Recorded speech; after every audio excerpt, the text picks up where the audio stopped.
በስመ አብ ወወልድ መንፈስ ቅዱስ አሐዱ አምላክ አሜን።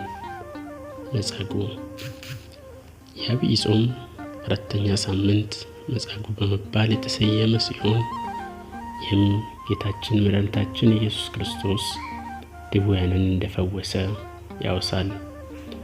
ቤተሳይዳ በኢየሩሳሌም አካባቢ የምትገኝ የበሽተኞች መጠመቂያ ቦታ ነበረች።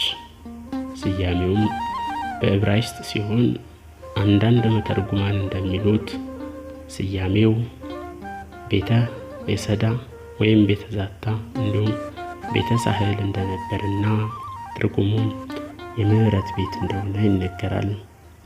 ክርስቶስ በዘመኑ አስገራሚ ድንቅ የሆኑ ተአምራትን ያደረገባት ሀገር ስትሆን ቁጥራቸው በርከት ያሉ በሽተኞች በተለያዩ ወቅትና ጊዜ ፈውስ ለማግኘት በዚህ ስፍራ ይገኙ እንደነበር መጽሐፍ ያወሳል።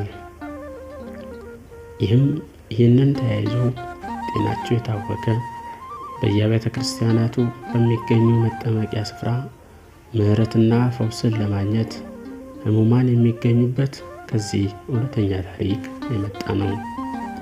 ይሁን እንጂ በወቅቱ የነበሩ ሕዝብ ይህንን ታምር በማየት ከክፋታቸው ሊመለሱና በሰሩትን በደል ተጸጽተው ንስሐ ሊገቡ አልቻሉም። ለዚህም ነበር ጌታ በተግሣጽ የተናገረውን ቃለ ወንጌላውያን የጻፉት። ወዮልሽ ቤተ ሳይዳ፣ በእናንተ የተደረገው ተአምር በጢሮስና በሲዶና ተደርጎ ቢሆን ማቅ ለብሰው በአመድ ተቀምጠው ከብዙ ጊዜ በፊት ንስሐ በገቡ ነበር።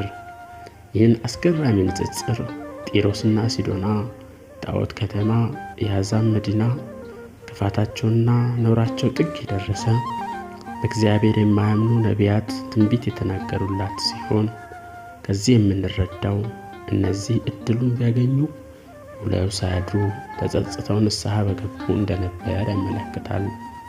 ቤተ ሳይዳ ግን በወንጌል የረሰረሰች ድንቅ ተአምራት የተከናወኑባት የአምልኮ ስፍራና የበሽተኞች መጠመቂያ ያላት ብትሆንም ዘመንና ጊዜ ሲያልፍ ጨለማው በብርሃን ሲተካ ከተኙበት ኃጢአት እንቅልፍ የነቃ አልነበረም። ቃልህን ይሰማሉ ነገር ግን አያደርጉትም እንዲል መጽሐፍ።